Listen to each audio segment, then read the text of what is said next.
Spoštovane in spoštovani, lep pozdrav, sem Mihael Toš, avtor projekta Kein Kampf. Letos, torej leta 2022, bomo v tednu šoa Spominjamo se predstavili kar nekaj svežega materiala. Naš projekt Kein Kampf poteka v tej obliki predstavitev že od leta 2017 in vsako leto ga smiselno in logično nadgrajujemo ter širimo, kajti jasno je, da za spomin, za učenje glede holokavsta, glede vzrokov o holokavstu, ni zadosti zgolj en teden ali tisti en dan, 27. januar, ampak je to v bistvu tematika, katere se moramo dotikati vsak dan v letu in katero se moramo potruditi doumeti in razumeti, predvsem na nivoju vzrokov, na nivoju nekih vzvodov in vzgibov in na nivoju preprečitve ponovitve podobnega obdobja v človeški zgodovini. Dejansko na tem področju obdelujemo tako imenovano zgodovinsko temo, četudi so žive priče, se pravi ljudje, ženske, moški, še vedno v določenem številu med nami.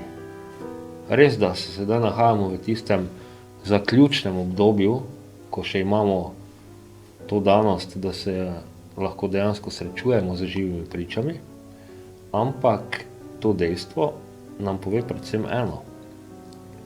Koliko je holokavst zgodovinska tema v nekem smislu in oziru tega, da bi to bilo nekje tam, daleč, onkraj.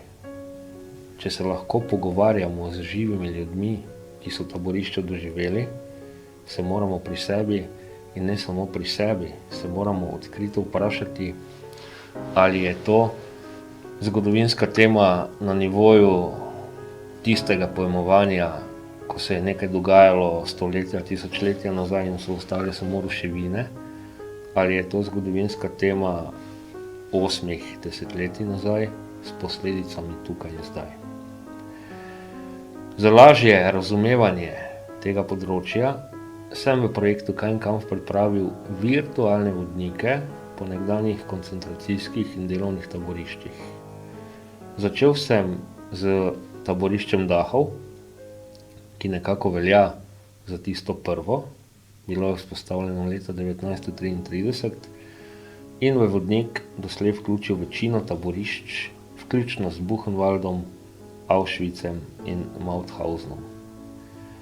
Na tem mestu povem, da se Slovenci premalo zavedamo, da je ena izmed podružnic taborišč bila tudi v Sloveniji, in sicer je to Mauthausen pod Ljubelj, ki je služilo za to, da so imeli tam stacionirane jetnike, ki so pomagali graditi predor preko Ljubelja, in tudi v tem našem taborišču imamo en taki sicer improvizirani krematorij, ampak tudi na ozemlju naše Slovenije se je zgodilo dejstvo, da so jetniki internirani in dejansko ujeti in zlorabljani v tem genocidu bili tako pobijani, kakor tudi sežigani. Se pravi, nekako si moramo to mnogo bolj pritegniti v našo zavest, da ta taborišča niso samo neka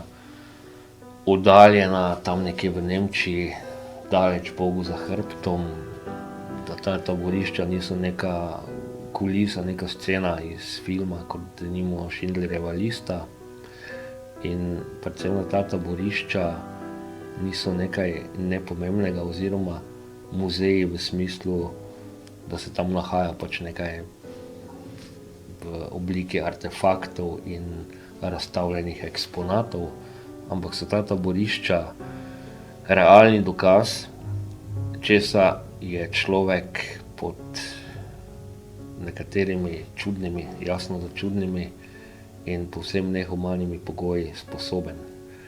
In za vse, ki se poglabljamo v temo holokavsta, itak vemo, da ni to samo genocid nad Judi, za vse, ki se poglabljamo v to temo, nam potem skozi obdobja, postane jasno, kakšno uničevalno dimenzijo je ta proces imel. Ni šlo pri tem samo za to, da se je nekoga odpeljalo, cele družine, cele mestne četrti in pobilo, ampak se je šlo za to, da se je tukaj povsem konkretno spreminjalo celo kulturno sliko okoli. In potem tudi jasno po številu deportiranih in pobitih, ki se nikoli niso vrnili nazaj, je to pustilo v okoljih tudi trajne posledice. In z ozirom na to, da je mnogo izmed teh Judov bilo takrat kulturno aktivnih, so bili v veliki meri tudi kulturni motor, je to pustilo tudi brazgotine v družbi, ki jih zaznavamo in občutimo še danes. Predstavimo se sedaj na virtualne vodnike in si poglejmo nekaj primerov. Uporabljamo posnetek zaslona in tukaj lahko vidimo, da so taborišča locirana in geomapirana. Nekaj pa jih imamo pripravljenih tudi že v VR 360 tehniki, se pravi, da jih je možno obiskati na takšen fotografski način, tudi z VR očali, da dejansko nastane vtis, kakor da smo tam in da lahko koliko toliko intenzivno začutimo. Povem pa kot avtor teh vodnikov, da tega seveda ni možno začutiti brez fizične prisotnosti in na tem mestu upozorim tudi. Vselej, ko govorim o tem, poudarim, da to niso muzeji v smislu muzejev s starinami, da to niso muzeji v smislu turističnih muzejev v turističnih krajih, kjer pripravijo nabor nekega etnološkega gradiva in ga potem tam predstavljajo, ampak so to v bistvu z nemško besedo Gedenkstätte. Gedenkstätte ni muzeum, ne reče se muzeum Dachau, ampak se reče Gedenkstätte Dachau, wo man gedenken kann. Se pravi, v slovenščini to prevedli, da so to kraj spomina in kraj izobraževanja. Se pravi, zelo si v zavest potegnemo, da nekdanje lokacije taborišč niso muzeji, ampak so kraji spomina. In tu je bistvena razlika, kajti tja se mora iti z ustrezno, in to je zelo visoka stopnja pietete in treba je povsem dejansko sleči tiste nekake zmote, ki jih določen del ljudi nosi, ki gre tja in se temu celo posmehuje ali pa celo strinja s storilci.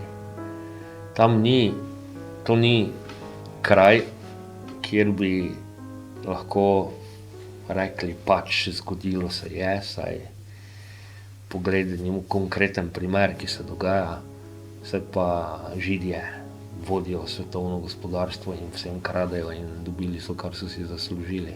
Ne, taborišča niso bila neka poboljševalnica, taborišča niso bila nekaj logičnega in smiselnega, tudi če bi kdo počel kriminalna dejanja, delikte. Taborišča so bile tovarne dehumanizacije in kot taka popolna bizarnost človeškega uma in popoln prikaz kakšnega zla je človek na tem planetu sposoben. Ti virtualni vodniki so dosegljivi na naslovu www.kainkampf.info. Na tem mestu sedaj januarja pa poudarim, da prejšnjo verzijo smo imeli pripravljeno v flash tehnologiji, ampak ker je vmes prišlo do spremembe na HTML, bodo vodniki v celoti dostopni spet od druge faze spomina, se pravi, to je od aprila naprej. Bodo pa še dopolnjeni, nadgrajeni in brezplačno dani v uporabo. In na zaključku tega prvega videa, tedna šova Spominjamo se 2022, še enkrat povem, nekdanje lokacije delovnih in koncentracijskih taborišč. Niso muzeji, niso lokacije, kamor se gre zabavati, posmehovati, strinjati se storilci, ampak so mesta groze, so Gedenkstätten, mesta spomina in opomina. In če nimate namena tja iti z ustrezno mero humanosti in empatije, vam svetujem, da teh lokacij ne obiskujete. Ko pa ste enkrat tam, pa se potrudite, da doživite to katarzo, ki jo človek tam doživi s pravilnim pristopom, s pravilnim odnosom in se globoko zamislite nad tem, kakšno stopnjo zla je človek sposoben najprej naumiti, potem pa tudi dejansko realizirati.